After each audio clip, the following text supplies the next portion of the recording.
So that's going live. Twitch is live. YouTube. Hello, my Twitchers and my YouTube. tubers. Are they potatoes? Yes. Beautiful. Or are radishes also a kind of tuber? I don't know, but I think we have our pre-show stinger now.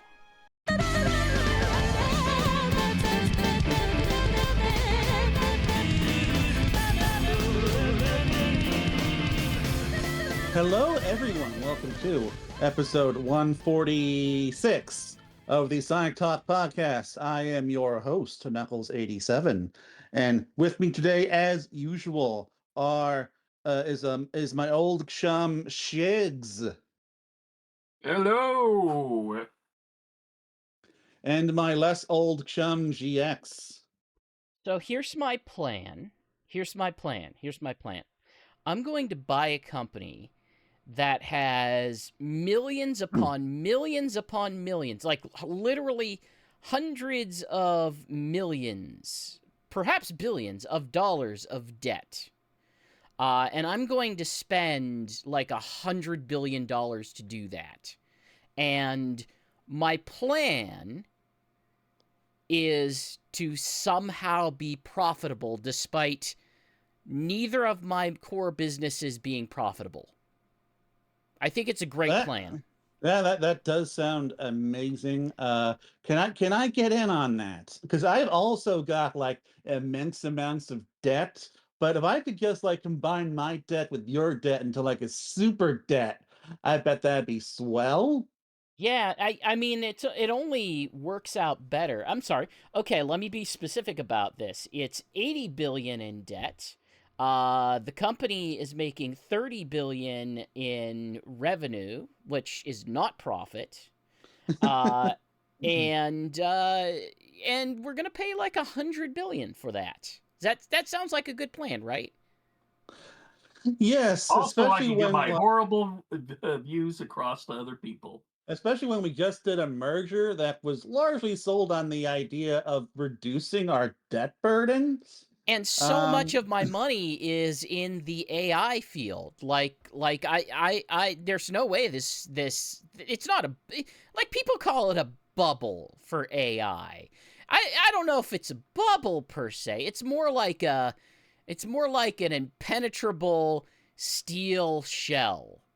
Like the kind that it would be like a ball bearing, the kind that you would leave on the ground to slip and fall on, that kind. Well, that just sounds wonderful. It sounds not precarious in any way whatsoever. Anyway, we're talking about Paramount trying to buy Warner Brothers. It's funny with them announcing another DC collaboration. It's like, hey, now they'll have both sides of that. I guess. Well, Like, I mean, actually with Sonic, they only have the movie side. They only have the movie side, but yeah, still, close enough. Yeah. It would be very. It's not profitable. It's propagandaful. Sure is. I'm not looking forward to any of this. I like some things that Warner makes. Some things that Warner makes. I mean, I don't think any of us like everything that anyone makes. Sure. But I don't think I like some things that Warner and Paramount make too. I sure don't like the current state of Paramount. I have other reasons to not see those movies these days. You can always there's other methods. There are other methods. I don't have to partake of them. Yes, you do. Come on. We've already had this discussion last episode. Yes, I know. And one day you'll do it. Anyway, when they release it as a as what do they call they call it, an animanga, where they just take the screenshots of the film or anime or whatever and then put text over it as if it's a comic book. I mean, you could just I don't know, watch it in a different language and use subtitles. I could. So you're discussing crimes today then, right? Yes, I guess I am. I've been committing a lot of them in GTA 5 lately. Which, yeah, I haven't been. I've basically just been playing more of that these last couple of weeks. Along with, of course, CrossWorlds. I did play quite a bit of CrossWorlds. Um, Yeah.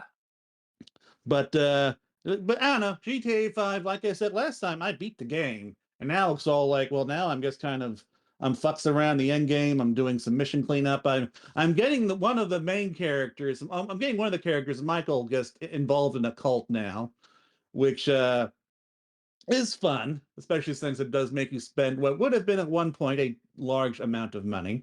Not so much anymore.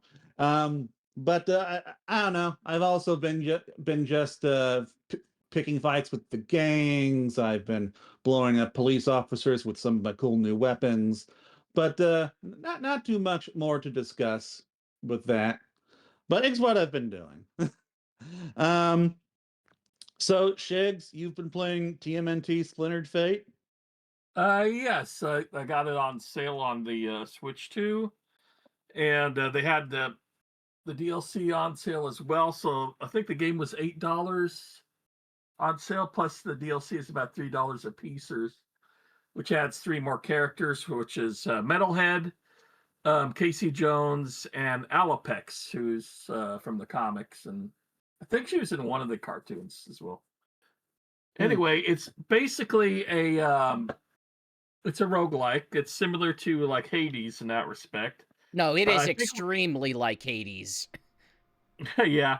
Although I think does Hades have checkpoints where you don't always start from the very beginning and you uh every time you die? I Does don't think so. does TMNT have that? Because it didn't have that whenever I played it. Yeah, when I'm playing it on here, you can go through certain bosses and up to a certain level, but as soon as you're dead, you go right back to the sewers. But you do get to keep any power ups and abilities that you get along the way, so it becomes easier and easier Well, you as your get game you get progresses. you get currency that you can use to continue to upgrade, and then have specific modifiers that you can apply to your run that help. And that is indeed very Hades. Like structurally, Okay, this game is extremely Hades. Like the moveset is very yeah, Hades, the structure, and yeah, it's been an interesting experience. You've played a bit more than I have at this point in regard to like the latest DLC, but it is interesting that the DLC, whenever I touched it, effectively created junctions in the story path where you can kind of choose between, well, do you want to go to this location or do you want to go to this other location optionally? And yeah. it would That did continue. that for me at the end of the second world, I think it was Yeah, the the second first level. DLC I played through was Casey Jones, and it introduced like a whole side story where you could play as Casey, and Casey had his own little story beats within Yeah, the junkyard with the I mutant think it's frogs. I think it's only Casey's that adds that. The rest of them are just Oh, extra characters with extra abilities. that's a little bit And disappointing. it feels almost like a free to play game with all the extra currencies and everything, and having to start over and kind of grind through. But at the same time, it's pretty fun because these levels are not too long of a period of time. I think each world, the bosses and mini bosses, to get through each to get from one level to the mini bot to the regular boss, about 10 to 15 minutes. So, like with it, if you only get to the very end of the second level, or in my case, the start of the third level, it's like just about 20 minutes to a half hour for that session. I don't know how long the full game is by the time you get to the end, but so far, not too long to, grind and start and, go over. And they do have a lot of story beats and dialogue to let you know how, yeah, you're going to encounter this person again, and blah, blah, blah. So they give it a decent story of why you're starting all over again through these portals and such. But yeah, it's a pretty fun game. I understand it's also on Apple Arcade for free, if I'm not mistaken. Well, in so I much mean, as it you have to was. subscribe to Apple Arcade. Right. So I that's really pretty should interesting. give But it. I really should try it. it's worth it at like the low price of $8 and such. I'd recommend it. Yeah, it's really, I enjoyed it when I played it. If you were hungry for more Hades, despite there being a new Hades game, it is extremely Hades. Yeah, it's very Hades. I've only played a little bit of Hades, so to be honest. But so I do have some experience with Hades, but not a whole lot. And the other thing is, both me and Alex have tried out the Virtual Boy. I talked about it Alex, last time. oh, you did talk about that. Have we talked about this last time? I mean, we talked about I know I talked about the Virtual Boy last time. I remember you guys talking think... about terrible mistakes, yes. What's that okay, terrible yeah, mistake, you meanie? Well, I had the cardboard Virtual. Yeah, okay, so we must have talked about that before. Okay, so Yeah. you know what? I'm just gonna go ahead and take that out. Now, instead of playing, I'll mention a book I recently purchased. With some people will not be happy with because I purchased it through Ken Pender's It .com happens. website. But outside of publishing, Ken Penders has little to do with this one. There's no forward or anything with him in it, and that's Scott Shaw's Sonic Days, which is a hardcover book covering everything that Scott Shaw has done in the Sonic comics, from the miniseries to the one short story, Tall Tales, which was in a Sonic Super Special. I forget exactly which one. It has a small forward by one author, and then 10-page kind of bio that Scott Shaw writes about himself, about his previous past work experiences with Hanna-Barbera, helping start the San Diego Comic-Con, and then his work with Archie and Sonic, which he wasn't too thrilled with Archie because of the work for hire thing, which meant like residuals only happened if they were reselling, reprinting those issues at a profit or whatever. And so what would happen is like stuff like they had a special 16-page version of issue 0 that didn't have a regular comic cover but a paper cover that they would give out when selling the Sega Genesis and certain games at Toys R Us, and he would make nothing from that because it was a giveaway. And he also made nothing from the Sonic Gems collection, which had the entire first run of the miniseries in that. So I will say it's with most of these Penders books, one thing I gotta give is that the print's always a really good print. Except for this one, I noticed some of the dialogue bubbles and everything. The lettering could be a little thinner because I think it was a digitized version of the original inks that they then got recolored. I think that's what it was. Don't hold me to that. Anyway, but what's interesting here is that I don't have the book in my room with me. I should have got it. They were all the pages were recolored completely from the original source, and that could be a good thing and a bad thing, because imagine a lot of people would be upset that if they're purchasing it, they're not getting the exact replica of the book because they're not getting the original colored pages. And some little pieces were actually redrawn a bit as well. I will say, some things that kind of stand out is they do make the right decision of having Sally blonde in the issue 0. But then, if I'm not mistaken, in issue 1, was she not black-haired with pink fur for a short time, like in the she cartoon? went through a number of weird changes. I've been digging through my tabletop stuff for the weird period of time in which British companies were using I'll just call it American Sally, if only because the British comic had its own version of Sally with different. She was barely a factor though. Exactly, and a lot of that, it's she's somewhere between pink and tan, usually with a darkish hair, and that series went through several different recolors for her until they settled on the Yeah, Same so thing as yeah, because there is a joke in the second issue about her becoming a brunette and everything, but sorry, in the first issue after issue 0 where she's blonde.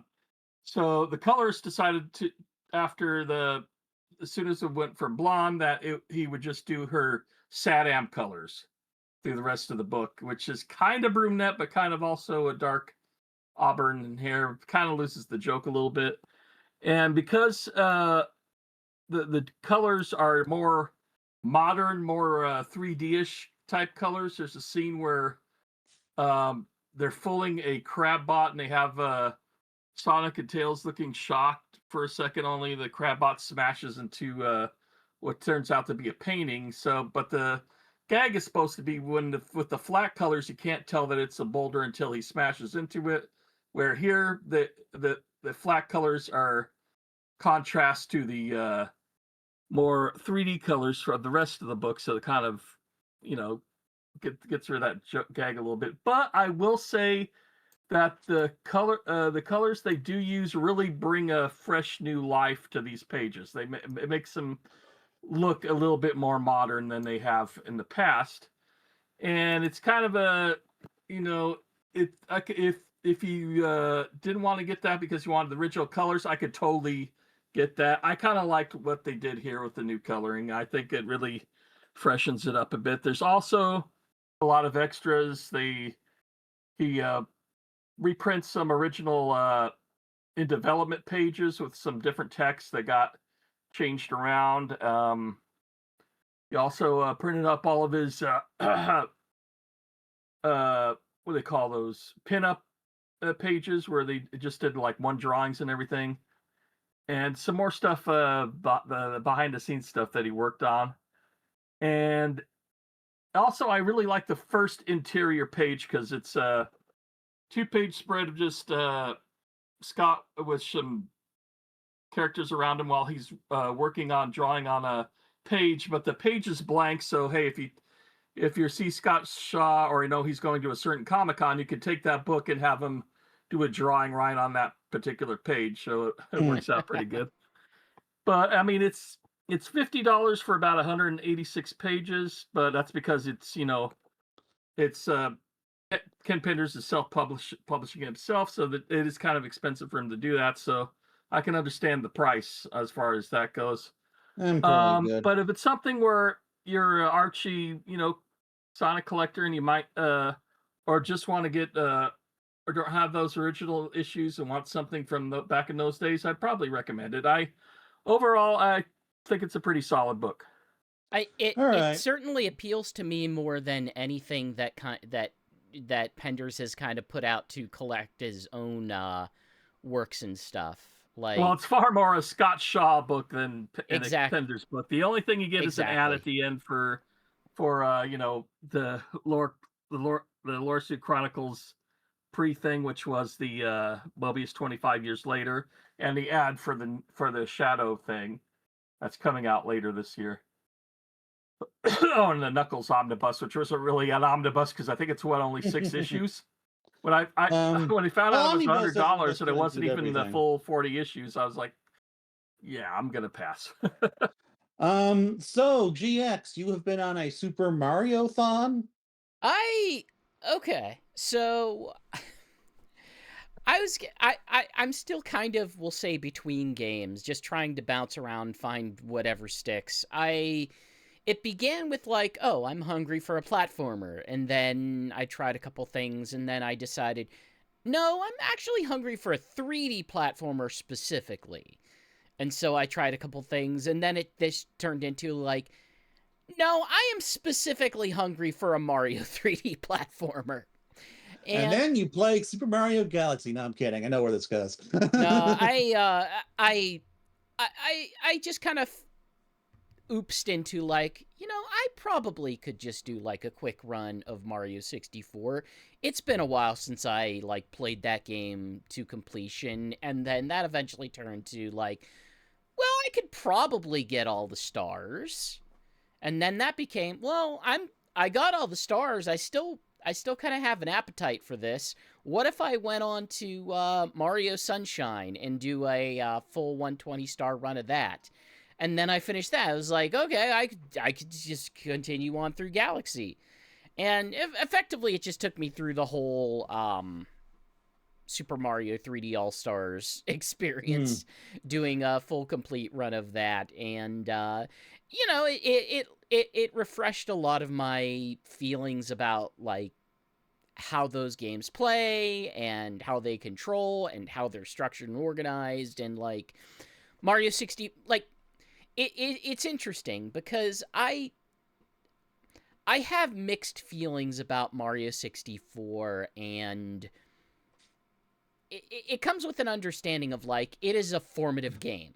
Like, it set the standard of what a 3D platformer should be structured in a way that is, you know, more complex than what Bubsy 3D was trying, or what, like, a Crash Bandicoot was trying to do, where it was like, those are 2D platformers with side-to-side movement. Like, that's not... those aren't, like, 3D environment. And Bubsy 3D is just... Bubsy 3D has tank controls, and tank controls are not anything that you wanted to do. No, it kind of established, like, no, player movement is relative to camera positioning. It established a modern 3D controls and separate camera control. Yeah. Exactly. Like, player movement is relative to camera position. The credit, which is the credit I still lovingly give it, because I've never really cared for the actual game. I enjoy Super Mario 64. Super Mario 64 is surprisingly solid for, like, an N64 game. Oh, it is amazing for, like, being the first of its kind, essentially. Yeah. But it's just, I didn't really play it properly in depth until, like, 2002. And so I didn't, it's been hard for me to kind of connect to it in that way.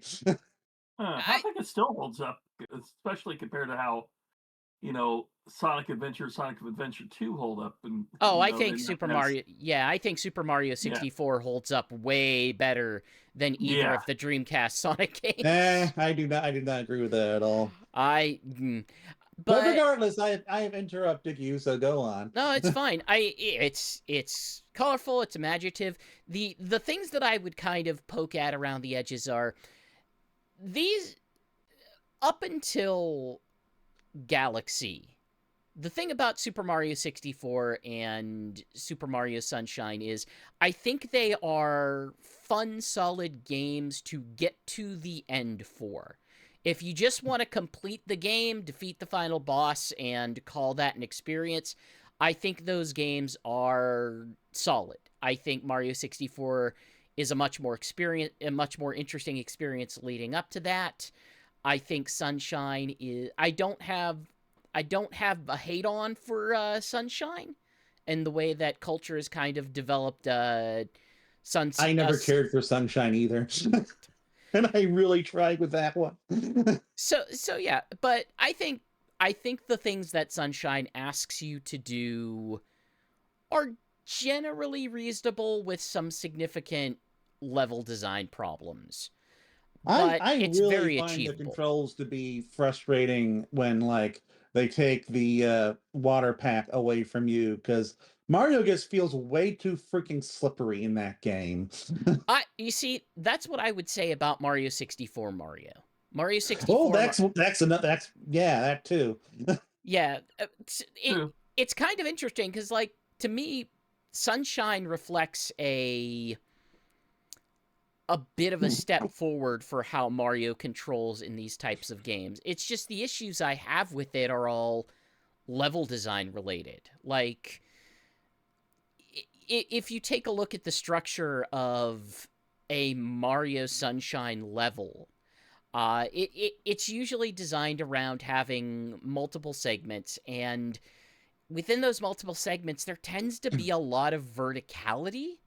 Which, I mean, sure, you have a water pack, it kind of gives you the tools to manage a bit of that verticality, but it also means whenever you screw up a jump or, you know, the camera isn't positioned in the way that you want it to be in order to line up a jump properly. If you fall, it usually means you're going to have to do a lot of work to reset where you are. And that is a frequent problem within that game. There are whole levels that have a miserable structure for that. And it's like, I feel like to an extent that's not really avoidable unless you're just going to like cover the area in pits.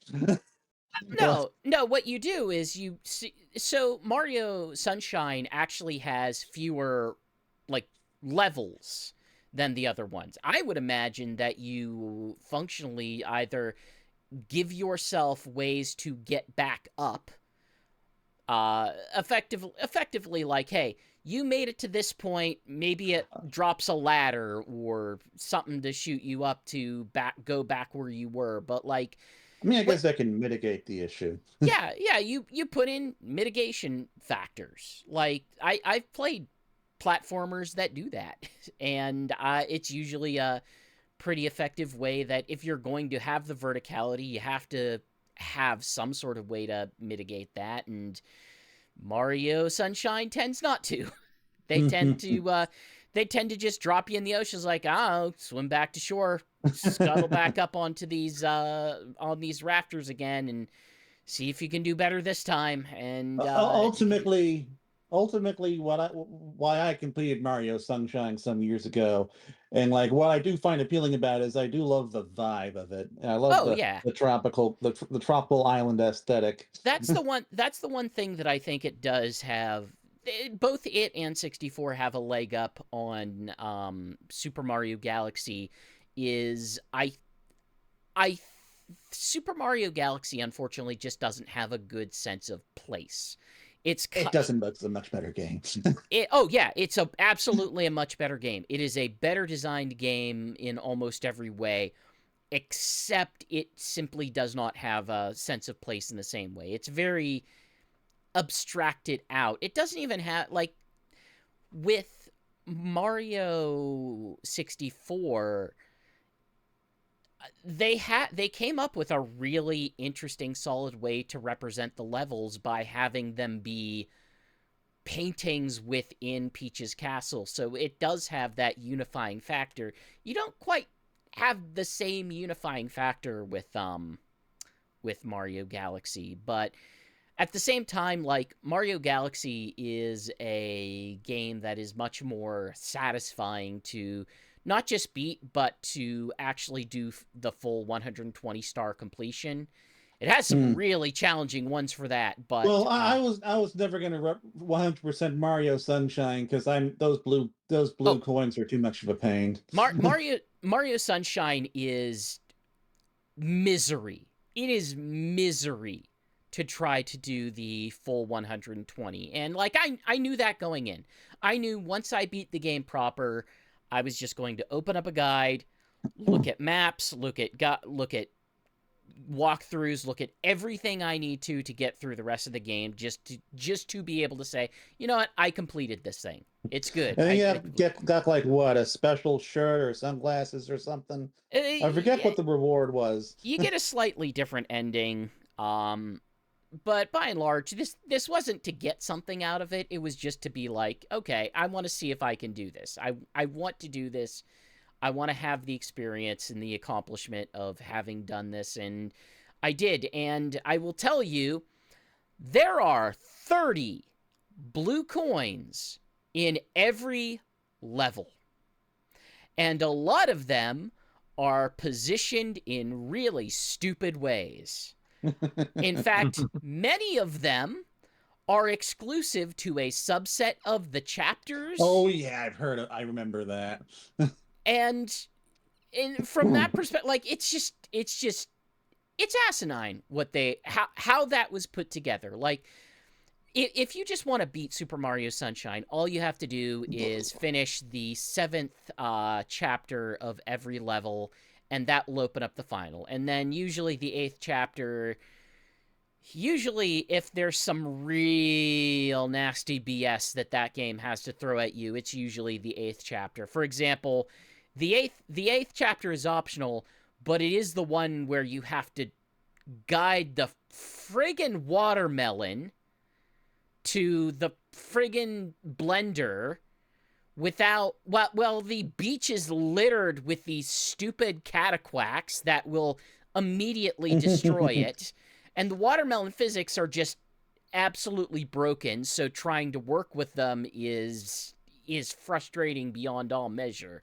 I always enjoyed the vibes of the watermelon level.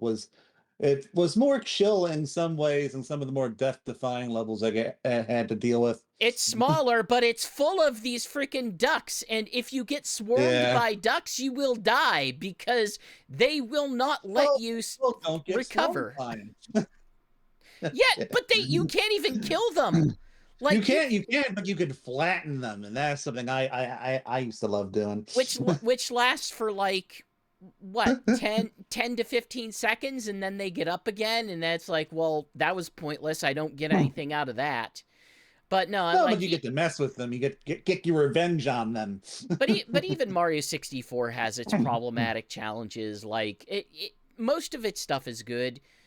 It's mostly like the 100 coin stuff, just because the tolerances for 100 coins, like in Mario Sunshine for sure, but definitely in Mario 64 with its smaller spaces, getting that 100 coins can be a real pain. You kind of have to have a plan going in of like, okay, this is the chapter I'm going to go in with, and I'm going to have to make sure that I collect them all from all of these enemies, and I have to get all the optional things, and I have to realize that there is going to be a path to do this, and it's too much work. It's too much like touching everything in the level in order to make that functional. And like some stages are easier than others, like the any stage with the penguin slide is a good stage to actually make an attempt with that, because you can go in the slide and get coins there, and there's usually plenty of coins to get there. But Big Tiny Island just has so few spares that you really, really have to scrounge and make sure you're taking out enemies in like both versions of the island to make it work. It's rough, but like once you get to Super Mario Galaxy, like Galaxy, That is what made me a Mario fan. it streamlined a lot of things. You don't get to inhabit the same locations in the same way. Some of them are bigger. Some of them are just more some of them are exploration-y, but in a much smaller set of locations, and then some of them are much more strictly linear.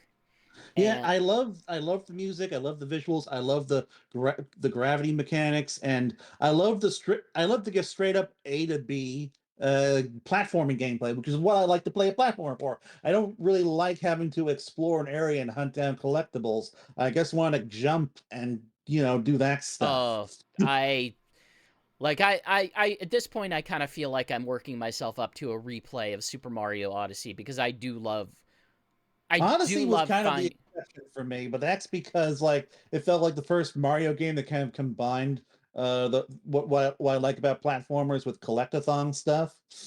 Sure.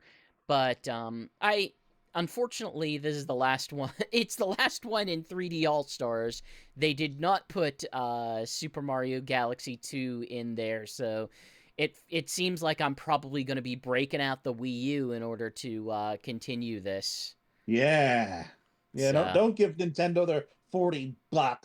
yeah, I had to go Break out your console. I had to double check like how much they were. Like if it was going to be like, okay, if they want to charge me like 20 or maybe like 25, I might be willing to. And then I looked as like 40. No, I'm not given the things I've heard about this port, I don't think it's worth it. I think it would just be better for me to break out my Wii version and play with that, even if I have to put up with sensor bar again and Wii remotes. But But I'm having fun. I'm enjoying it. I still hunger for more 3D platforming, and I will probably continue doing so up until I can justify buying Pokopia. Or up until you buy Bubsy 4D in a few months. Boy, Until everything I'm hearing about Pokopia is just it really makes me want to get it now. hey, Everybody's saying it's a 9 out Shakes, of 10. Shakes. Yeah, Hey, all I know is the 9 out of 10, which did surprise me. did you like Dragon Quest Builders? A fair bit, yeah. Yeah, exactly. But hey, we've been listening to Chaotix. Yes, okay. So getting into the main Sonic-y part of the show. So we did since our last episode, there's been 2 episodes of the Chaotix Case Files podcast. The first of which brought us more voice actors to the Sonic universe. Specifically, it gave us our first voice acted performances a long time for Vanilla, and the first one ever for General. And the episode was the episode just kind of served as a breather for the show because like they crash landed in a meadow near Vanilla's house, or as I guess Sega calls it, Cream's house, even though she's a minor. And they just got to hang out with the family. We got to hear Vector give his version of his interactions with Vanilla when Cream wasn't around. And Which they everybody got a new accuses lead. him of lying because it's it's putting it I off mean, as he more was romantic. obviously lying. But that's probably one of the funniest parts of this whole series so far. It's just Vector just imagining how he'd like Vanilla to talk to him because he finds her very cute, I think is what he said. Um, but yeah, get just a nice breather episode. We got some solid characterization for Vanilla, which was nice. We got it's always one thing I am enjoying about the show is just the seeing other sides of the Sonic cast, or just more Right.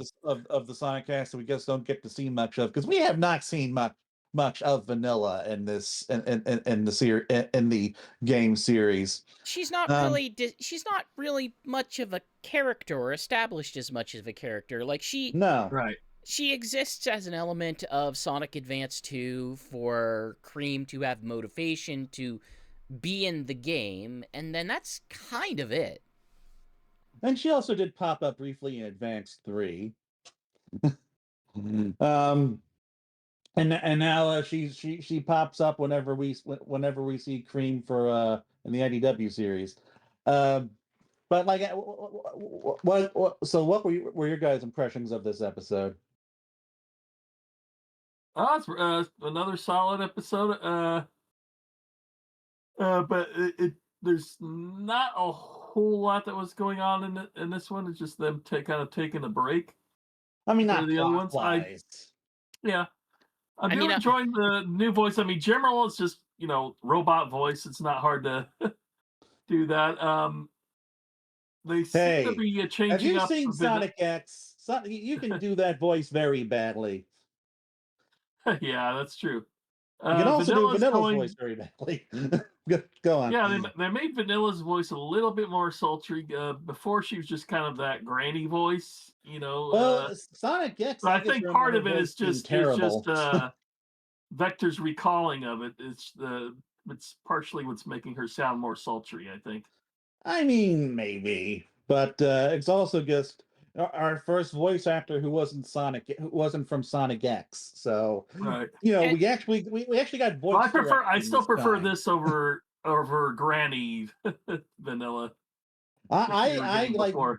briefly looked at a clip of her Sonic X voice, and woof, like Sonic X's voice acting is just infamously bad. So like, should go without saying that was also very bad.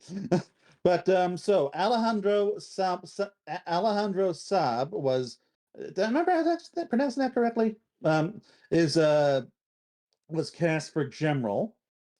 And Jenny Yokobori was cast as Vanilla. Apparently, Alejandro Sab has been a lot of stuff because everyone was commenting on, oh my God, he's actually in the Sonic cast now. I guess he's done Deadpool and Marvel Rivals and other things. Oh, Yeah, like that guy's been getting around. Um, but I don't know. I guess like the fun thing about this episode was just the interactions between everyone, but especially I guess Cream and Charmy. That was nice because that weird that yeah, rare they're just interaction of like two little actual kids going kids. out to go play. Yeah. So yeah, fun episode, and they did get their next lead, which led them to an Eggman base and Sage. And this episode was episode 6, um, which was I forget, the Siege of Sage or whatever. That is one of the more action-packed ones we've gotten, at least as far as action goes in a podcast. Um, but so we did get to see the Chaotix meeting Sage for the first time, but probably the highlight of the episode was Espio and Rouge again. Because I think at it's this point, Rouge has flirted with SPO more than she's flirted with Knuckles. yes, easily. Like at this point, it feels like the official line is like an SBO Rouge shipping at this point. Now it's like I expect by the end of it they'll reveal how this was some nefarious plot by Rouge to manipulate SBO or something. But I don't know. At the moment, she keeps coming on to him and saying, "Hey, you should join. I, You should join me. We could do good work together." I mean, at this, she has gone full on Fujiko at this point. Yeah. Right. Yeah. And Espio of all people who like unlike Vector, he's the member of the Chaotix that doesn't have a crush of any kind. So like I don't know if they want to do Espio Rouge, I'm not going to complain at this point. It's been solid chemistry so far. um, but so like with Sage, they of course they introduce her and everything, but they get their key piece of intel, which where they're trying to get a file on Red Spectre, and Red Spectre is under a different file called Phantom, and near the end, right before he gets God cut help off, us Vector all. has figured it out because it's what's Phantom and Red. And well, I highlighted this on the Sonic Stadium. Looks Yes, Phantom I like know it's you red. did. The Ruby is red, and Phantom Ruby, and who used the Phantom Ruby was Infinite. And so The hard-boiled heavies. I mean It's Heavy Magician. it would genuinely be cool if it was like the hard boiled heavies or something, but no, it's it feels like we're getting Infinite. It feels like he's the one who's been Ugh. sending out doppelgangers and to Oh get the boy. astrophasic lenses, and they're going to bring him back and hopefully give You can him the tell how same excited GX is about this. and give him the same kind of redemption that the Zeddy got. Let's not go that. Let me be clear. I think Zavik is a decent antagonist character. A lot of that is because of his current voice actor, Patrick Seitz, who really Dios it up. Hey, Who really don't Dios it up. he was also quite good in the IDW comics. He's okay in the IDW comics. Like, he is better than he was in any of his origin games. But I'm not going to sit here and tell you, like, oh, no, he's a great villain. Like, no, he is an okay... He is, like... It's the issue He of, is like... an enjoyable villain. He is a villain whose ability is basically, you know what, he's kind of strong. And he has the robot ability, a robot controlling ability, which they kind of play into sometimes, but they've never really played up that strongly with them. Well, that was like the basis of the whole thing near the end of Metal Virus. Yeah. But like, but whenever I stack him up to characters like Mimic or Starline or I feel like he stacked up pretty well to them in that Bad Guys miniseries. I have mixed feelings. Like you know me, I'm going to be the person who is most inclined to be a dumbass about this, but like I can't in good faith say that like yeah he's a great villain. It's like no he's like the Killer Croc of Sonic villains. It's like yeah he's a muscle there, he has some abilities, but he's not like he has more intelligence than Killer Croc does, at least in the depends on the version of Killer Croc you're talking about, I suppose. Yeah, sure. But like I don't know. For me, as someone who just wants who also just wants a bigger rogues gallery, I would be very keen on.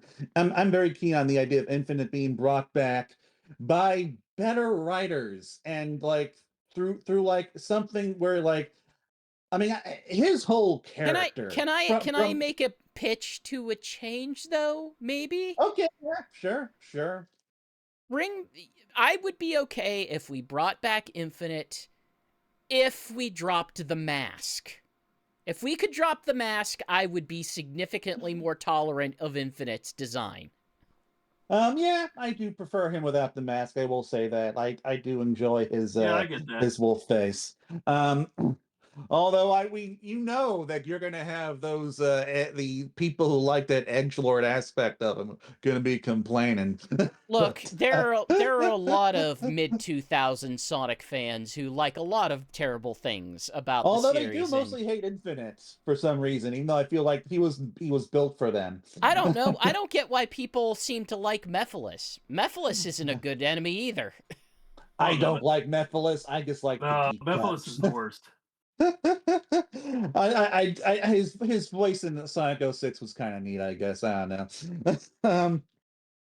But I don't know. For me, I just enjoy the deep cut.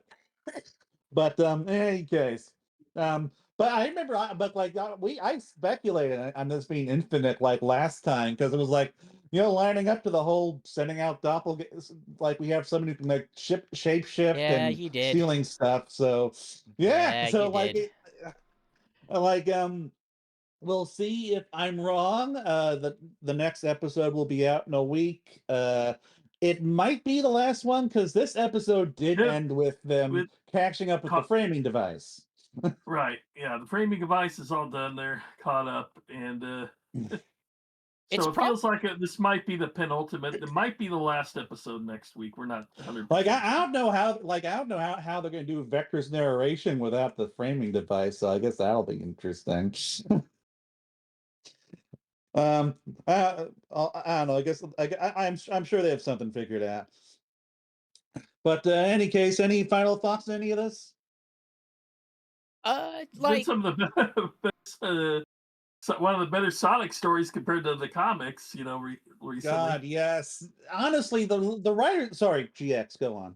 No, I was just gonna say, the artifice is here of like let's reintroduce all the characters to a modern audience to make sure that everyone is caught up with who everyone is. Like I can sense the artifice in doing all of that. That was like, we are here. We are with these characters. We are interacting with these characters. We need to make sure the audience knows who they are and is familiar with them. But I sure do like this better than I like some of the other ways that they've done it in the past. Well, the thing is, this also gets kind of your standard structure for an episodic mystery, where you where you like you have one character, a set of characters that you introduce for an episode. Then by the end of that episode, you clear their name or whatever, or they help you along, and then they go on their merry way. And Rouge has kind of been the exception to that.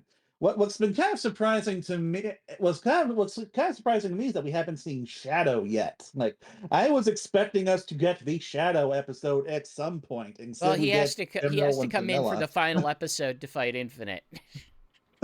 I mean, Infinite by all rights should be a shadow villain.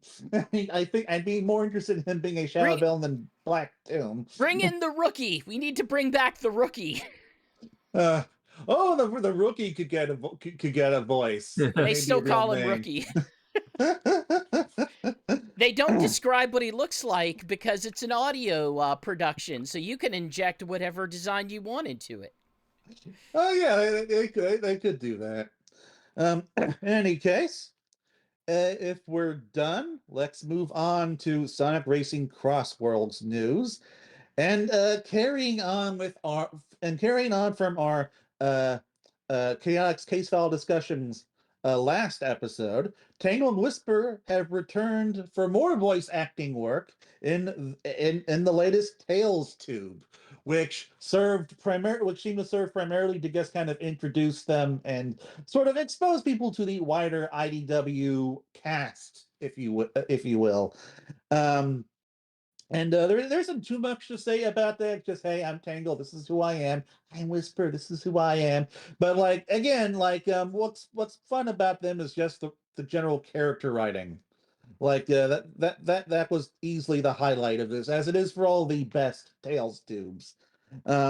Like, they're definitely being given a fair bit of, we'll say, marketing effort. So that's the kind of thing that I like to see in regard to, hey, are they core cast is a really rough thing, but look, at least the tertiary cast, we'll say. I feel like they're in the process of being integrated into core cast because they're starting to just pop up and everything. Well, but I wouldn't say they're there yet. Like, the real tell is when they finally appear in a mainline game, but they're getting there. Yeah, as close as they can get right now without being in a mainline game. And they have a lot of popularity backing them up. Like, the people are very excited for them being in things. People are very excited. What I find funny is that this was when the IDW detractors finally mostly accepted, after years of being told that yes, they are canon and IDW is canon because they appeared in this on top of everything else. Sure. So it's like, yes, finally, and now they're like doom posting about it. And I love how right at the end, Tangle just mentions pretty much every single IDW cast member. Yeah. Like, what if we get them in the racing? This guy, this guy. Nah, Clutch is a jerk. Yeah. But just grade A casting, man. And of course they did also debut in the game, like I think a day before or something. They have been a fun pair of characters to play because they've got great animations. Tangle in particular, I know that she references like one of her IDW cover poses at one point. And even though they don't talk, of course, they are at least full of character, which I do appreciate. Yeah, it's a little shame that they don't talk, considering they gave them just voice actors. Just recently. It could be their characters may have been early in development, too early in development in the game before they were decided to do the Chaotix case files. That's a possible thing. Well, I think it just comes down to budget. Yeah, that too. It comes down to that. Like, they are considered an expansion to the game. They are not part of the base game. The only one that they ever committed to actually giving voice acting to is Hatsune Miku. So we can't there's only so much that we can complain when they told us exactly what they were doing, and plus, stuck to that. Some people are still complaining. Yeah. Plus, if they did give them voices, they'd have to redo all the other voices for everybody else. I mean, they didn't do that for Hatsune Miku. Miku just has a generic set. Yeah. So Like, they could have given them like some voice lines and grunts and stuff, but yeah, sure. Do I want that? Yes. Do I expect that? No, because they told me I explicitly. wasn't. I guess like had my fingers crossed. Maybe they could surprise us, but I was never Yeah, expecting it. Like it would have just been a fun bonus. it would have been nice if they did, but like I said, they told us from the beginning exactly what they were doing, and then they did it. So we One thing that cannot be is surprised. interesting is that there was a canned Nike's rival interaction discovered.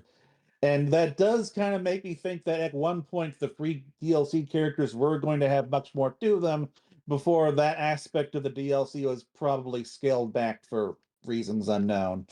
Like, otherwise, why would that rival animation be there? Um, so it is possible that like this was just that certain things were cut or changed or whatever. But I don't know. If I know anything about Sonic fans is that they are never happy with what's there because there could always be more. Why isn't there more? Yes, there could always be more. Um, and of course, we did also have the festival, which I did play and I did Oh, stream. Uh, I seen you guys did check it out. oh yeah, Or I got I know all of Shakes the did. yeah, for once I actually played through pretty much the entire thing and got all the unlocks. I didn't get to the I very end, but I got all of the decals and most of the money. Unfortunately, I was not able to play too much of it until like the final day or so. I fell short of the final title by 10 points on stream. GX saw that. Yeah, I didn't play any of it, which is unfortunate because I would have really liked to get that horn. That Oh, horn the is my horn is jam. awesome. Oh yeah, I love the that horn. horn's cool. Like What? It does not make an annoying noise too. I love that the wisps just shoot out and you could yeah. Yeah. It's nice just having Sonic DLC content in the Sonic racing games. right. Like if they do end up making a second season of DLC, which I admit is probably unlikely, I do hope that like as a cost saving measure, they can say, okay, hey, we're just gonna do Sonic stuff. I can because it is kind of nice. Well, Um, like I said, if they choose to, like, number one with a bullet is probably going to be something Paramount. Like, because at yeah. that point you would be spilling over into the cross marketing position of that next movie coming out. Yeah, like DLC is set to end like 3 months before the movie comes out. And if you want, I guess if you want to give that game like one more shot in the arm, like you tie into that, Yeah. but that would require them to invest more. Um, but we don't currently know what the next DLC is going to be outside of like Mega Man. We know Mega Man's coming at some point, but for It's this supposed to be month, Mega Man, Ninja Turtles, and Avatar eventually. So those are so yeah. yeah. So in terms of the roadmap, we know that the next quarter is going to contain Mega Man, and it's going to have 4 separate Sega crossover character packs. Yeah, And and then sorry, go on. no, it's fine. And then quarter 4 is going to have 3 or 4, I forget which. But the 4th segment is going to have the 2 Paramount character sets, like you said, Ninja Turtles and Avatar, and then I believe only 2, maybe 3 more crossover characters. Yeah, So I have kind of lost count, but and yeah. and by the way that they've introduced things so far, we should probably expect to know who the 4 for this upcoming quarter are pretty quickly, because if when they introduce one, they tend to introduce all of them that will be available Yeah, within that update. because that's just how the update works. And so we do have one scheduled for the 25th. We don't know who. Um, I kind of feel like it's going to be like one of the I kind of feel like it's going to be like one of the characters that is like either recently had a game or is going to be having a game in the next few years. So it's like if I had to guess, I would say probably either Joe Musashi or Beat from Jet Set Radio. Yeah, It's gonna I be mean, Tango again. or somebody, or Amigo. Amigo is actually one that is actually one that would be there very possible there was because X. Go on. yeah, there was a Twitter rumor going around. Like, obviously, we're not putting a lot of, faith in it because, like, Yeah. it's something that we certainly cannot corroborate. So it's not anything that we're really going to be taking seriously. And it's the kind of thing that you could edit into a hoax if you wanted to. So Amigo seems But reasonable, if only because, Amigo is like, reasonable because he has a known design. His yeah, game came out like what, a year or two ago, and he's yeah, a Sonic themed character. So exactly. all of those things would make him an ideal character to include. And like, he's at least enough in that same sort of sphere that, like, Knights has been in the racing games. II has been in the racing games. Amigo sure has been in a lot of the racing games, Yeah, and yeah. it, He was in like all the Sonic Racers, I think. so it wouldn't be surprising if he is. Obviously, we're not saying, oh, this next one is, but like, it's not. Let's not be surprised whenever he is announced at some point in the next Of 6 course, to 8 months. what I'm rooting for is I'm rooting for Vice, because that feels like that feels like something, a character we haven't seen in anything in a long time. Oh, it So I would won't be like to see Vice. him. It will I not know, be but I want it Vice. to be Vice. Like that's the one I'd be most keen on from Sega. Although Joe Musashi, I do love Shinobi, and he did have a game recently, so that'd also be cool. Samba, I don't know. I don't really care for his design or his games because I they're like rhythm games, and Amigo. I suck at rhythm games. But I don't know. Like he is probably the one I'm least interested in. But still a worthy inclusion. My Ooh, what if it was Billy Hatcher again? it I think that is one of the least likely options at this point. And unless we suddenly find out that, like, oh, Billy Hatcher's going over to NSO for the GameCube library. Like, that's the only circumstance where it'd be like, why would anyone care about Billy Hatcher? Yeah, but my aspiration is still as simple as it ever was. Like, I am hoping within the next 2 to 3 weeks that we get the announcement that they're going to do a Sonic Central. Is that what it's called? Yeah, Sonic Central, and that would be the ideal place to announce everything that we're waiting for, basically. Like, yeah, like the characters, or like classic Sonic. Like, give me classic Sonic and then a classic Sonic stage. That would be something I would like. We would need like 3 stages, unfortunately, so that's probably not going to happen. Yeah, we're probably not. I'm probably not going to get that, but like, that's what I would want out of Although it. we But could probably like recycle assets to make Green Hill, Sky Sanctuary, and Chemical Plant. So maybe. I Hey, screw all y'all. I would not turn up my nose at that. I would play that. I would absolutely play that. and let's see. Huh. We need at least one classic CrossWorld, so maybe that gets to be original content. Yeah. Um, but in any case, so yeah, so They'll be Opa oh, I would love Opa Opa again. That would be really cool. That would be something I'd be into. I don't know how they do it, but I'd be happy with that. In any case, So wait, hold on. Is yeah. Opa Opa the character? Is Opa Opa the car? Or both? I mean, probably the character, because I don't want to see because Opa get sliced in half. I kind of do, especially if one he'd have to either fly or he'd have to run on his tiny little feet.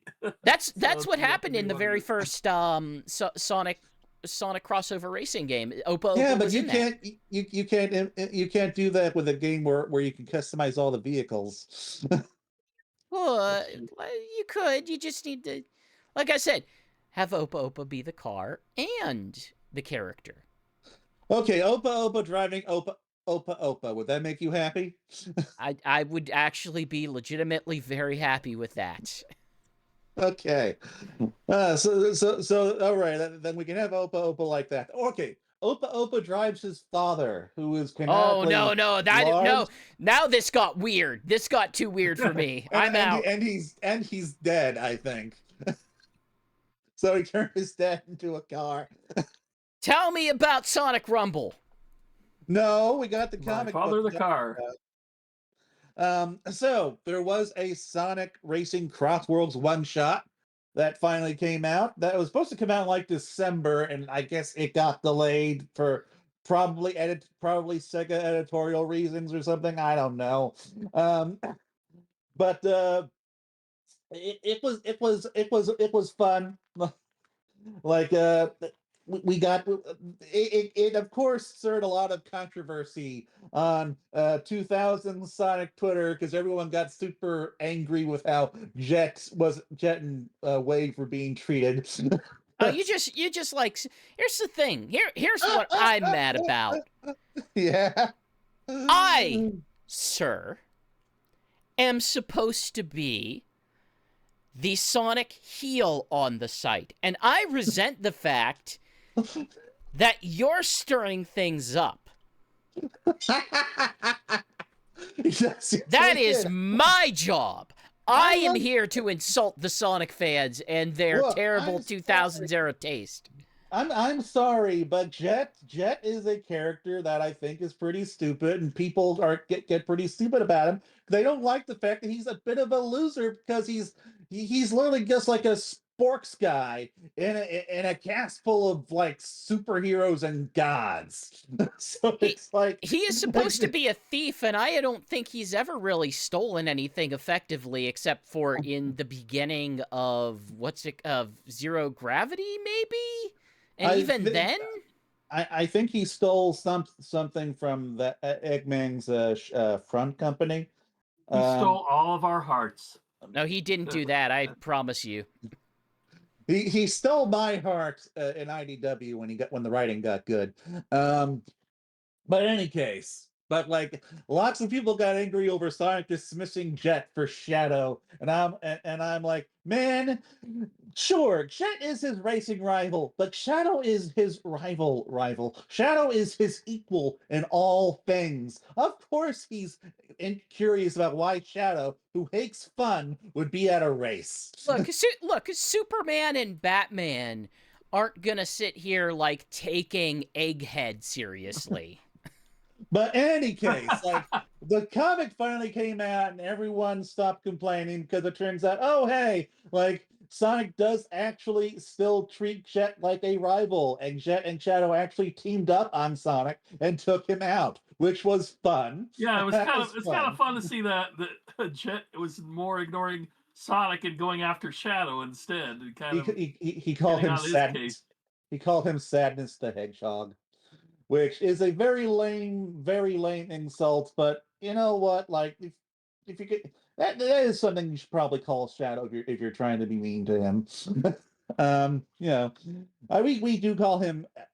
I know I used to call him emo back in the day. I'm still partial to the old original the character. Do not steal. But the Eggman like breaks into the race in the middle of it with a bomb, and he's like, if I can get into first place, the bomb will explode and kill everybody, which I would assume would also include him, but whatever. But he's making the two robots frick, I forgot their names, hold it, and Orbot and Cubot. Orbot and Cubot, and they're complaining the whole time. But and of course, the Dodonpa, the eccentric that he is gets really into that because it's like racing could save race. You mean racing could save lives? I have to see this because he's obsessed with racing. With the art of the racing or whatever he says. Yeah. Over And he over. also promises fabulous prizes, which ends up just being the fun of the race. That The was your spirit prize. of racing is the It was the real greatest race that treasure we of made all. along the way. Yeah. Yeah, pretty But- much, yeah. Which but, pisses off Rouge and the Babylon Rogues. One fun thing that happened was that Cream got a monster truck, and canonically it does actually flatten everyone in front of them. That is a thing that actually happens in the real world of Sonic. Like Wave In the just Yeah, real he's world of like- Sonic. In the Yes. real world of Sonic, no, we put that. Like Wave just becomes a pancake when Cringe Monster Truck hits her. So that is nice. Probably the only time that we've seen cartoon physics realized in IDW. Outside of the So fact we're talking about talking animals here. yeah, cartoon physics is what I said. Speaking of Scott So- Shaw, So yeah, uh, it was at least better than the Team Sonic Racing one, which was pretty freaking boring. Yeah, this one was had fun with itself and didn't take itself Yeah. seriously at all. Yeah. There's some Although humorous parts in it. I did not like it nearly as much as some of the 2000 Sonic fans apparently do now. I've never seen them do such a 180. This is why I don't judge things on preview pages, man. man, you complain about them more than I complain about the stupid shoe enthusiasts. I know, but the complaint the complaint comes from a place of love. You know, I do have a certain amount of respect for 2000 Sonic as a thing. I just don't like have a unapologetic love for all of the bad stuff. It's almost as if it's 15 years later and we've all grown up and moved on. I mean, I hated that Right. stuff at the time. In any case, but so Sonic Rumble news. Let's do that transition now. So, not too much to say at the moment. I haven't even actually technically played the game, but a new season debuted. We got Which I was not expecting because they still had like 150 of those star points or whatever, and I was planning to use them on a racer. I knew it was coming because they like those seasons do have countdowns in the game, but I kind of tuned out from Rumble again to focus on other things. The problem is and I the last forgot few to use them. days. Yeah, the last few days of Rumble, I was just checking in, using up my the everyday points that I use because I'm on that $3 membership. I check in and then check out. But this new update, it brings us a new season, brings us Metalhead Charmy, which looks very goofy. Oh, it looks terrible. It's the worst Yes, Charmy I've ever seen. And a Metalhead Espio, which I guess is I guess it's just Espio and leather with a guitar. I did not even bother covering those on the Twitter, but we also got a Sage buddy, which hey, Sage is technically in the game, I guess. But probably the most interesting piece of news that we got from that update is that we have another IDW character joining the roster, and this will be her first game appearance, Lanolin.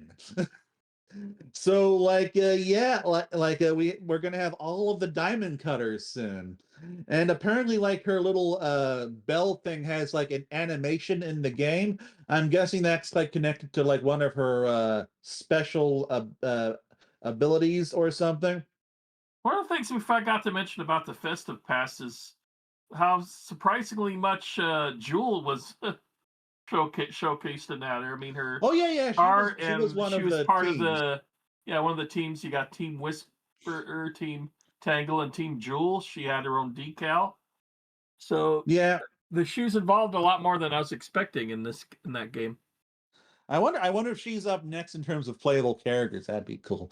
But in any case, so Lanolin is coming, and I am excited for that because I enjoy Lanolin's design and I like her character. I think that she got too bad of a rap considering like she is like the one's You'd think character was. You'd think people. I've always heard that people liked Sally. Well, she is much gruffier than Sally has been for a very long time. Look, I have to up my game if I'm gonna start ticking people off again. Let's be real here. She is new Sally, and Belle is new Bunny. Sure. Well, I can give you that. Belle's not even close to Bunny, I don't think. She kind of is thematically. She still deals with a lot of the same personal issues that Bunny does. Although they're still all very different characters from one another, which means they could perfectly coexist. But anyway, So Lanolin is set to come March 16th, which will be the same time that we get update 1.5, which is apparently when we'll be getting that new way to earn Red Star rings, which which will hopefully make the economy much more manageable. I initially thought we were going to be getting that like with the season 3 update today. I thought that's what the letter said, but no, March 16th apparently. And we're going to be getting a video explainer on March 12th. And depending on the nature of earning these Red Star rings and how many you earn, this may significantly increase how much I play the game. um, because hey, if this game gives me something to grind for, that will encourage me to come back. At the moment, I really just want to come back to get a nice stream in on our Twitch before the event ends. um, so, Shigs, you have any thought on anything? No, that's about it. I mean, I've been just checking in. I'm wondering how much she's going to cost, though. Yeah, I found out this information after I spent the 199 red rings on the little Sage buddy just to go with my Eggman player. Well, you see, she's going to be debuting at the same time as that new way to earn Red Star ring. So if she is expensive, hopefully you won't have to spend much money to get her quickly. We're giving you more Red Star rings. Also, we're dramatically increasing the price of everything. Yeah. Okay, to be fair, they said the exact opposite is happening. I know. The most actual cost is it was $5.99, I think, is gonna be the new price cap now. So that's the most she'll cost, but I've got to imagine there's a decent chance that she might just be associated with either the ring shop or a pass. I forget how much Tangle and Whisper were, though. Were they Red Star ring characters? I guess no. No. Yes, they are. Yeah, Tangle and Okay. Whisper were Red Star ring characters, but they were like $2.99. Yeah, around there. All right. So yeah, so she probably will be as well, I guess. So moving on to film and animation news. Really guess. Oh, okay. So filming for Sonic 4 is underway. It's probably gonna be continuing for the next few months. We did get our first look at a live action Amy Rose hammer, which some people took to mean that it'll be a prop that humans can use, but probably, I guess. But I don't know. There was a prop of Sonic and a ball for the first movie, so it's probably going to be both. Like they probably made it so that they can use it as they need to, and then it will be CG at other times whenever they don't need it. Maybe Rachel picks it up and uses it to kill Tom. Plus, they can use it as a prop for rendering. Yeah, I think that is for lighting and such things. I think that is what they use that Sonic ball for. And also, we did get this is not officially announced, but it does come from an actual journalist, so we did not treat this as a rumor. Sir Ben Kingsley has been cast into Sonic 4 in a quote key role. This news came from Jeff Snyder, who is an entertainment journalist. And now, of course, the key role could mean lots of things. Like I've seen lots of people speculating, oh, it could be Eggman Nega. But which, sure it is. If we get Eggman Nega, it's going to be played by Jim Carrey. I'm sorry. If Professor Gerald is going to be played by Jim Carrey, then Eggman Nega will definitely be played by Jim Carrey. Yep. No, but let's go with the joke where why you look so different. Like, what are you talking about? They're just saying that on social media that I look different. Like, what's been kind of going on lately with Jim Carrey? Well, like I don't know. Apparently, after Sonic 2, they said if Jim Carrey ever doesn't come back, they just won't recast Eggman. But I'm hoping two movies later they've changed their mind on that. Now that this is a proper movie franchise. I mean, but regardless, I will tell you if I was going entirely by his look and his mannerisms, I would say you could have a very reasonable Abraham Tower out of him.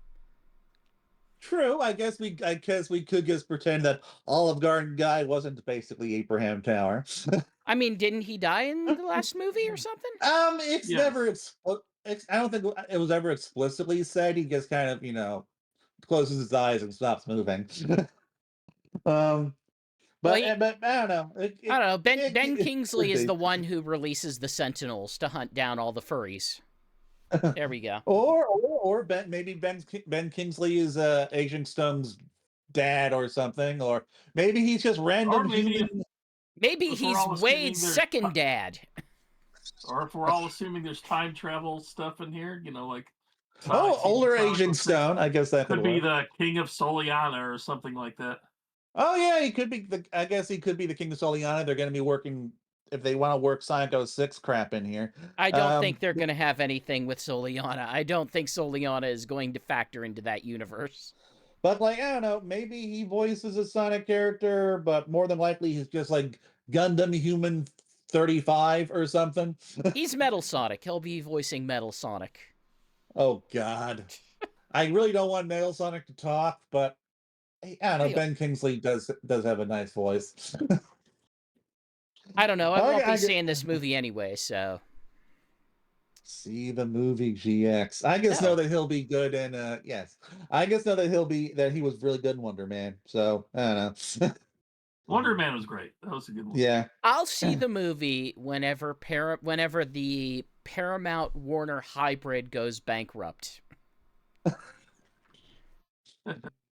What if they just don't do the deal or something because something happens? I will see the movie when the Paramount Warner collaboration cohesive amalgamation goes bankrupt. Okay, well, in any case, so moving on, Jet the Hawk showing Sonic and Friends. The primary reason why I even cover this is because it's like, I don't know, we get to see Jet the Hawk in this really goofy, cutesy style. I do enjoy seeing what they come up with for these. He is inexplicably just flying Sonic's extreme gear, which is something that I unfortunately do just notice now because I know what the Blue Star looks like. Like even I noticed that because Jet's traditional board is a green board. Like that is true. All of their boards color match their color schemes of their person. Yeah. So, but it did break down. And I guess he's gonna meet Sonic and Friends while he's trying to fix it or find a new one or something. I don't know. We'll see. Then everyone learns a friendship lesson. That, or maybe Jack just I don't know is a bad guy and he does mean things. Smile and dance.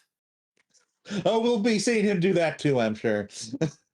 It is kind of interesting though, because seeing Jet just kind of be joining the core Sonic cast in these of all characters, I wasn't expecting media Jet. endeavors. Yeah, of course. I don't know. We got Silver, and Silver has one of the darker backstories. So no, the real thing that matters is whenever Tangle and Whisper show up in Sonic and Friends. That's what we're all waiting for. Yes. It was really weird seeing Sonic and Friends canon. Then. And then Infinite, of course. Mephiles, Sonic and Friends Mephiles. My God. Which, speaking of Mephiles, we are seeing him in a cutesy style of sorts because he is getting a Funko Pop. A limited edition Funko Pop. It will be limited 3,500 figures, and I will. This one I'm guaranteed not to buy. I'm going to attempt to get it. No. Apparently you do have to win a raffle to earn the right to buy him. So there is a barrier between me and this bad decision. What is this, a Comic-Con thing or something? No. This is a limited edition Funko Pop available exclusively on the Funko Pop website. So because it's limited edition, you do have to win a raffle to buy it. And if I do win, it will enable my bad decision. And if it enables my bad decision, I will own all 3 pieces of Mephiles merchandise that have been made so far. Why? Because he's a deep cut and I enjoy that. Not really in that deep a cut anymore. He's had an action figure. Look, Shigs. I have, for the past, we'll say, 3 to 4 months, attempted to make Knuckles feel shame for wanting things that shouldn't exist, that he doesn't really want because he likes them, but wants because they are things that are unlikely to happen or be around, or like... One, you will never do that because I know that you are a person who does not like fun things. And 2, having Mephiles things brings me joy. And that is why you spend money on a thing to bring yourself joy. And since it brings me joy, because I don't know, I just like owning Mephiles things. Maybe it's my ADHD. Ooh.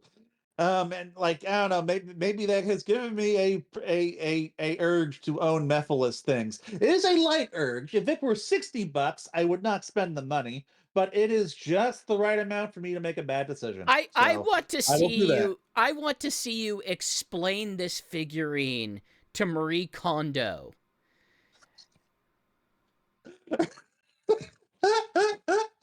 Yes, so this thing, this is the thing that sparks joy. This is the thing.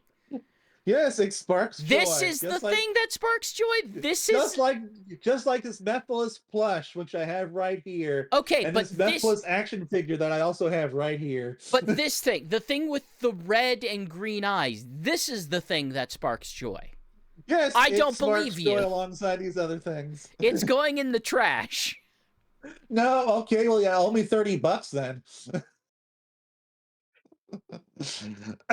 Okay. Oh crap! I didn't read the story for this. God damn it.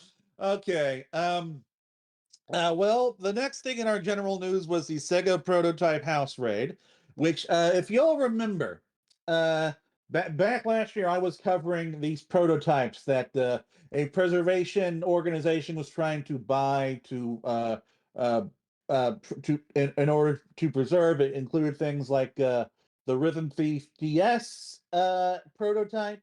Apparently, he also had lots of Sega development consoles that we were not aware of, or that no one was aware of. And his house got raided like back in September, and I was like writing a story on it, and I didn't have time to do anything with it because CrossWorlds came out, and that just consumed the next 2 months of any coverage that I was going to do. But our own Dread finally wrote a story on it, and I did not have time to read it today. So I don't know. Like I just know that the guy has been yelling about he's going to he's suing Sega and he's going to make them pay, and he's going to as I understand it, like Sega does not come off well in this story. It sounds like there was just like some bad stuff, some big mistakes that went down. GX, did you have time to read this? Read this anything? I've only skimmed it. I don't know. It sounds like there's. It sounds weird. It sounds like a weird story. I don't know what to say beyond who that. raided them? Yeah, well, it was Sega and the London police, I think. All right. The roughest understanding that I think I can come up with here, and again, hey, it's going to be on the site. Like, if you want more details, go there. But it just sounds like, hey, a bunch of things got thrown away that shouldn't have been thrown away, that should have been handled. Disposal should have been handled a little bit more specifically because of specific agreements with Nintendo and Nintendo hardware. Yeah. And effectively, to enforce this, it sounds like Sega got police involvement to confiscate it, and were treating it as if it was a police. crime. Yeah. Khan, so the person who bought this stuff, Khan, accepts he's unlikely to see his 10,000 again. He says Sega could have turned around and said, "Look, we'll give you 40 grand. We'll buy them off you." He said, and it's like Sega's not going to do that. I mean, that's not really the right perspective to take on that. I think It is if not. you're trying to suggest that you are innocent in the matter. Like, if you're lucky, they'll pay you back what you spent. If I was his lawyer, I would suggest that he does not say that. He's been saying stuff like this for months. Yeah, so. I know. There's look, I understand that the American legal system is different than other parts of the world, but there is power in not saying things like that. So our story does say Sega's reportedly slipshod management of its office relocation is laid bare by the Daily Mail report, with the equipment sale seemingly coming down to an error between representatives at the premises and the removal company Waste to Wonder. An on-site manager told Waste to Wonder workers to clear out everything, including the consoles and games, reads the report. Although this is disputed by Waste of Wonder managing director Michael Amos, despite Amos also stating that he did not know the actual details of his company's clear-out operation. Instead, it later emerged Sega had appointed another firm, ITR Secure, to dispose of computers and IT equipment. ITR did not respond to the Mail's request for comment. And Sega is only offering the following: Sega will only be in a position to comment once the investigation and any potential legal matters arising from that have been concluded. Well, I don't know. For me, all I really care about is that it sounds like we're probably not getting any of those prototypes, which sucks. But whatever. That's just the nature of the gaming industry, unfortunately. It sounds like to me he did obtain them legally. He obtained them legally as far as we know, but they were disposed of improperly. And I guess the court will decide whether or not that entitles him to ownership or not. Like, I imagine that's what this whole kerfuffle is about. But he's like saying that the Sega CEO will rue the day or something. Okay, that's not what he said, but that's like me paraphrasing basically. Like, he's been saying stuff like that on Twitter. Yeah, it's definitely one of those scenarios where it's like, you are probably technically right in certain ways, but also, boy, you do not endear yourself as an underdog. He was not endearing himself to the people who are trying to buy the prototypes off of him. Like, he was very difficult to deal with, from what I was being exposed to. So yeah, like that would kind of be par for the course. Hey, real piece In of any work. case, yeah, but whatever, I don't know. But hey, there's going to be more pieces of work coming out. Yes, indeed. So we had 2 crossovers announced over the span of like 2 days, back to back. The first one is a sequel to DCX Sonic, specifically DCX Sonic Metal Legion, which is making good on that teaser from the end of the previous miniseries that had Eggman and Lex Luthor teaming up. We did get some preview pages, which showed Sonic and the DC characters already in the same universe, and we have like Sonic Force's avatars popping in. We have Clutch and Rough and Tumble popping in, meeting Mannheim, who is the guy who runs Intergang. So that, I don't know if that's gonna lead to anything, but it would be a proper little villain team up if they want to do that. And we also have one of the hot dog guys from Unleashed just on the same street corner as Jimmy Olsen for some reason. But it seems like a ring, a warp ring, with the branding of Lex and Dr. Eggman is enabling a crossover between these two worlds. So, like, I don't know. I guess we'll see where that goes. Like, already, like, I find Eggman and Lex Luthor teaming up to be a far more interesting premise than Darkseid showing up and threatening the world. Like, that feels like something that'd be be more manageable for a crossover. It's the same kind of thing that happened whenever Eggman crossed over with Dr. Wily. Like, having the two mad scientists working together in that way is more interesting than whatever the frick Darkseid is supposed to be. The dark side is A just the very big bad guy who wants the Chaos Emerald. A very strong man who wants power. Like, he's basically the Zavik, except stronger. And much Basically more boring. the Zavik. Yeah. At least in the comic, it was much more boring. Yeah. Big catches. Big also catches Aquaman, and I guess Aquaman just takes Big under his wing or something. Given we know where that goes. So I guess I was right about those early, blind bag figures, that there was going to be a second. I mean, we do have those action figures. I have been expecting a sequel since the first one ended. Like, I'm surprised they didn't just announce it at that point. Yeah. My primary doubts were just like, well, it feels like if they were really going to do something, they would have probably just announced it by now. So they're probably not doing something. Figures have been selling at my Target. We're low on most of them right now. Oh damn! So I guess this crossover's been going well for him.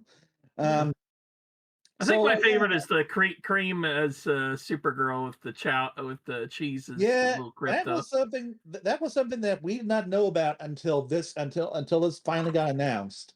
Yeah, that was that's the only one out of the new characters that we didn't know. And yeah, that is cute. So I am looking forward to seeing it to seeing Blaze, Cream, and Big in their little superhero roles. I guess we'll see. But I'm just hoping that this is more interesting than the first one. Yeah.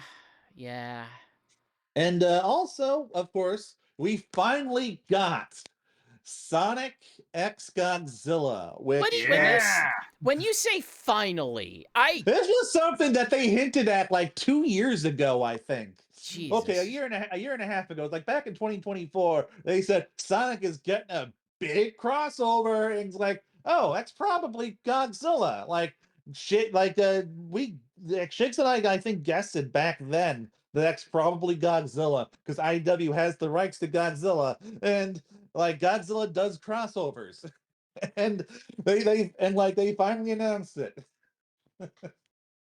Here's one where I'll probably be buying every single cover, because if as far as fandoms go, Godzilla's my number one and Sonic's number two. Godzilla, so having them together is just an absolute treat for me. Godzilla, look, I watched the movies. I had some fun with the movies. I have knowledge of the franchise, but I'm primarily interested in this as a Sonic endeavor. I'm just happy that I have the background now, thanks to me watching the movies. Sorry, so here's what I need to know, and hopefully you can answer this for me, Shigs. But if you can't, that's fine. When you read a Godzilla comic, is there, functionally speaking, interesting story to it? Or is it largely an excuse to watch two giants wrestle? Well, in comic form? It has to be human stories, because oftentimes it's just Godzilla on its own, or it can be Godzilla and other monsters, as long as they're writing it right. Godzilla Rivals was always a fun one, because it always dealt with the two monsters for the most part, so you got a little bit more characterization with the monsters, whereas for the most part, it has to do with the humans, and so that could be a double-sided, double-edged sword. Because they've been doing 3 comics right now that are continuous, called the Kaisei era thing, where it's like a post-apocalyptic thing with some stuff. So Godzilla's got his own main one. And that one, for me, has been the weakest one. And the other ones are Escape. I think it's Godzilla Escape the Wasteland or Escape the something land, which is kind of like a Mad Max thing, where it's a post-apocalyptic, like Portland, which is kind of cool because I'm from Portland right now. And that one had the most interesting characterizations, and it's a Godzilla book without Godzilla in it, or he's barely in it, like towards the end, where it's mostly about the humans. And that I know. one's the good one. And then there's one called Starship Godzilla, which is basically about a Cowboy Bebop type space pirate group going around having adventures inside a giant Mechagodzilla spaceship, and Space Godzilla has made an appearance there along with King Ghidorah, and so it's kind of its own thing, and that one's a fun read too. But as far as like the monsters go, they don't get as much characterization as such because they're monsters. They're just primarily working on impulse and that. They are forces of nature. Forces of nature, yes. That is the impression I've gotten from what little I've seen of the Marvel Godzilla crossover, where it's mostly just the superheroes dealing with Godzilla or trying to. Yeah, most of the stories are people dealing with Godzilla in some way.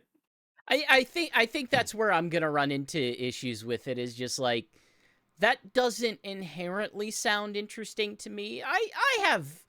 I wouldn't say I am without fondness for the concept of the kaiju fight. I'm just not sure it makes sense to me of like, oh, Godzilla is attacking the world of Sonic and Sonic has to deal with that. Like, I need to be convinced. The Sonic franchise does have a long history of kaiju. Yeah, but normally that comes in the form of like, oh, I guess we have to get the 7 Chaos Emeralds and then Sonic will become Super Sonic and fight whatever weird monster. Yeah, and we're definitely getting Super Sonic fighting something in this. Although we're always gonna get Super Sonic fighting something. I expect that it's gonna be like, I don't know, King Ghidorah or something. Like my expectation with this is like how it normally happens, where it's like, Godzilla is like maybe the antagonist early on, but then we have like a bigger monster, or there's a bigger monster that Godzilla is after, and that's why he's destroying Station Square. No, I mean, we know what it's gonna be. They already hinted at it. We know what's gonna happen. It's gonna be Eggman taking over Mechagodzilla and controlling Mechagodzilla or something like that. Well, that was the first issue, but I don't think that's gonna be the whole thing. But in any case, so Mechagodzilla and Mothra are the other two confirmed kaiju for so far. It has been specified that the designs on the cover did not represent which versions of the characters we'll be getting in the actual comic. Like, it's all gonna be classic Sonic, baby. We won't necessarily be getting a Kiryu Mechagodzilla. I don't know enough about that to know whether or not that means anything. Yeah, that's I'm looking at the covers. That's Heishi era Mechagodzilla on the one cover. But then we got there's all three are on different covers. All three different Mechagodzillas from the eras. So it's hard to say what we're gonna get inside.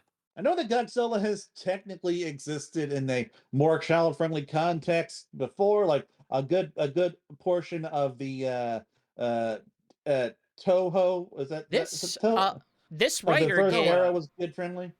Well, this writer actually did a kid-focused Godzilla book. Oh, is that the Monster Island Summer Camp? Yeah. Okay, so yeah, this is written by Nick Marino. So Ian Flynn is getting a break, I guess, sort of. He'll be busy writing DCX Sonic, which is going to be running at basically the same time. This is coming in the summer. But like, I don't know. I do kind of wonder how they're going to deal with a big kaiju stomping on Sonic's World IDW, though. Like, and at the very least, I know that we will be seeing Station Square. That's like the one location that's been confirmed so far. It'd be fun to see Godzilla stomp all over Station Square, I think. Yeah, although it sounds like it's going to be furry characters, which that's going to annoy a certain portion of the Sonic fan base. It would be entertaining if As we said, as I think they have established in lore, in times of turmoil are the times when chaos Ooh, returns. Chaos versus Godzilla. Yes. That would be be cool. a weird, entertaining, fan servicey fight. I'm not saying that Yes. I'm above that, but it is very much a weird fan servicey fight. And then Dark Gaia comes in there, and like the planet splits apart. Dear I God. don't know. but yeah, like there are some possibilities. And then here beyond Superman's this. here. Yeah, for no reason. Well, my big question that is more interesting than because Supersonic fights Godzilla. But Should we establish which Sonic character is which kaiju in the same way that we did for DC? I don't think we're gonna have Sonic dressing up as God, I hope they don't do what they did with the Ninja Turtles thing, where they suddenly mix and match them, like Donatello becomes Jet Jaguar, and Leo becomes Godzilla mix. Oh, I hope they do. I hope they do. Shigs, I want you to come up with that for me. That's your homework for next episode. Those characters were terrible looking designs. I really didn't care for them at all. So what would we get like, I don't know, Tails Mothra and Knuckles, I'm forgetting the name of that goddamn bird again. Knuckles Rodan. I could see a Jet Rodan. Rodan's all green with the jet's beak and stuff. Jet Jaguar would be cool to get in this. In any case, was there anything else I wanted to add? I don't know. When are we getting Sonic Ninja Turtles? Oh God! I think that's got to this. Yeah, that's got to be the next one because Ninja Turtles has officially crossed over with every other IDW property. Like outside of this. It does feel like whatever was keeping these crossovers from happening is finally dead. Like Sega's finally allowing all this stuff. We have finally killed Iizuka. And so yeah, like I'm hoping we'll get like TMNT next. That'd be really awesome. I mean, TMNT is going to be in CrossWorlds, so like at least the glass has been broken. Yeah, and hell, Godzilla hit Rumble first. When are we going to get the Avatar Sonic comics? For me, my big question is, will this technically be canon to the IDW Sonic series? I would struggle to believe it is, but at the same time, I don't know. What does that even mean? Like, I honestly don't know at this point either, especially since, like, we do now have IDW characters popping up in DC X Sonic. There's not going to be a point in the future where we're playing a Sonic game and then for whatever reason the Flash is there. Like, that's not something that could happen. So like defining it as canon or not is irrelevant because canon implies that it matters to the continuity, and it's never going to matter to the continuity in a way that's functional. Like the most they could probably do is like, I don't know, Sonic could mention how he fought a bunch of kaiju once without giving the brand name. Sonic Frontiers 2, 2027. In any case, that was our last news item. Godzilla is set to come out sometime this summer, which will be at least a month after DC X Sonic starts in May. So we might have all this stuff running concurrently with the IDW comics. So that'd be a lot. I will pledge this. If only to be mad at it, I will read the second wave of DCX IDW Sonic. Yay! And Yay! if only because you're fulfilling your obligations to the podcast. Yeah, look. I want to save IDW for a point in which I am actually going to get to sit down and read it and enjoy it. I'm not going into the next DC crossover as something that I'm going to enjoy. So there's no reason to hold back on it. Godzilla, I just kind of need to know, like, what the frick is up with this? What? Yeah, I don't know how they're going to handle this either. Yeah, like, I don't... It's weird. It's weird. It's a weird thing. I'm sold. I don't care. I'm buying it no matter what. Sure. They're speaking to you specifically. Covers, apparently. When are we gonna get the toys? What are the Godzilla Sonic toys gonna look like? I doubt we're getting those. Like No, I we're said, probably that's not. the one thing I would worry about is if they are doing toys. You see, where... okay, so instead of dressing all the Sonic characters like kaiju, what they're gonna do this time is they're going to dress all the Godzilla characters like Sonic characters. Yeah, okay. All right. That works. It's a You know what they perfect need plan. to do? They need to have both. They need to have the Godzilla and DC crossovers end in a final one shot that combines everything together somehow. And also the Ninja Turtles and My Little Pony are there. Yeah, there. Why not? It's just the biggest branding cluster F you can imagine that will have no plot whatsoever. It's just going to be a series of panels completely disconnected from each other. That's an excuse to sell a bizarre branded art book. License Okay. brands the comic. So, I think that's it for us tonight. Unless we got a last minute piece of news. Nope, don't see anything. All right, yep, we're done. They have announced the Sonic Godzilla action figure. It is Godzilla with giant blue spikes and the form of like spines. And Rodan has two tails. That's the announcement. No, sorry. Tails has Mothra wings. Mothra has two tails. Rodan has dreadlocks and knuckles for some reason, and gloves, big gloves. And Mecha Godzilla just looks like Metal Sonic now, I guess. Let's just tie it all together. We are ready here to reveal that Sir Ben Kingsley will be playing the role of Lanolin in Sonic 4. And Godzilla will be in it, and they will all be coming to Sonic Racing CrossWorlds for a season 2. That sounds amazing. Also, Godzilla is the one who ate all those prototypes. Huh. Okay, well, I guess Sega's in the clear then. Yeah. It was a very convenient thing. Strangely, though, he coughed up a very bizarre Funko Pop. Like, nobody understands how it happened. It's like there was a bunch of eggs underground, like that 2000s era movie, and they all contained Mephiles Funko Pops. I wonder if Zilla's going to show up in this thing too and get killed by Godzilla again. They could do that. Also, Jet right. the Hawk is there, and he's chibi.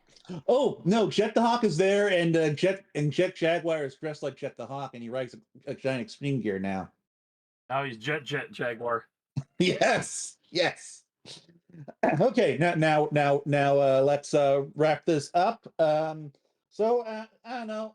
For me, just like, hey, check our YouTube. I am doing stuff on it. I'm gonna try to do a Sonic Rumble stream soon before the current Nikes thing ends. And I've got a stream coming up on Friday of the next episode of Sega Sonic Radio. If you want to get your requests in for that, you can do so over at sonicstadium.org or on our Discord or over on social media. You can put in requests. You can vote for the next music fight. You can do all sorts of stuff through many of our social channels. And Chigs, what's up with you? What are you doing? I'm planning to write a review of the Scott Shaw Sonic Days, which I'll be writing up soon and get that onto the website. And you're also going to tell us which Sonic character equates to which kaiju. That's your assignment. Mothra / Cream the Rabbit would be an interesting mix. There we go. You really should do be our like Godzilla front person. No, it's not that he should be, it's that he will be. Hey, our opinions are our own, but the show broadly is under the banner of Sonic Stadium over at sonicstadium.org, one of the internet's longest-running Sonic fan communities. You can check out all of our great news coverage. We've got video coverage over on our YouTube channel. We have the normal social channels, such as the Blue Skies and the Bad One. And we've got some streams that occasionally go on at least once or twice a week over on Twitch that you can check out. All of those are Sonic Stadium. You can just search wherever you would put a little search term, and it will bring up a bunch of stuff. We've got a Discord. You can hang out with a great community over there, including myself. And yeah, I think that's about it. But we'll see you guys again in about 2 weeks, as long as there is some form of Sonic news, hopefully in the form of a Sonic. I will tell you, if they announce a Sonic channel, that I would like to Sonic Central. Sonic Central. I would like to highlight the fact that it means we will have gotten like video game marketing event every week for like the past 2 months, because Nintendo keeps announcing ones. I know Sony had the one. I know that Nintendo then announced another one. Like, we've got Mario Day coming up next week. Like, I don't know if Nintendo we're will getting do those 2 Virtual Boy games. Yeah, I don't know if Nintendo will do a live stream for that. Xbox is going to have an event that just says, "Hey, we're still around somehow. I don't know how we're doing it. We're not even trying anymore." It's just it's all AI. It's going to be Master Chief. He's going to be AI generated, and he's going to tell you how Fable now uses the infinite power of the cloud to procedurally generate characters talking at you. In any case, yeah. So see you in a couple of weeks. And if they do Sonic Central, I assume we'll do some sort of live thing for it. But I don't know. I'm not expecting it right now. It would just be very amusing if they did, and a good way to announce upcoming crossover characters in CrossWorlds. Yep. All right. Until next time. Peace, y'all. Bye-bye.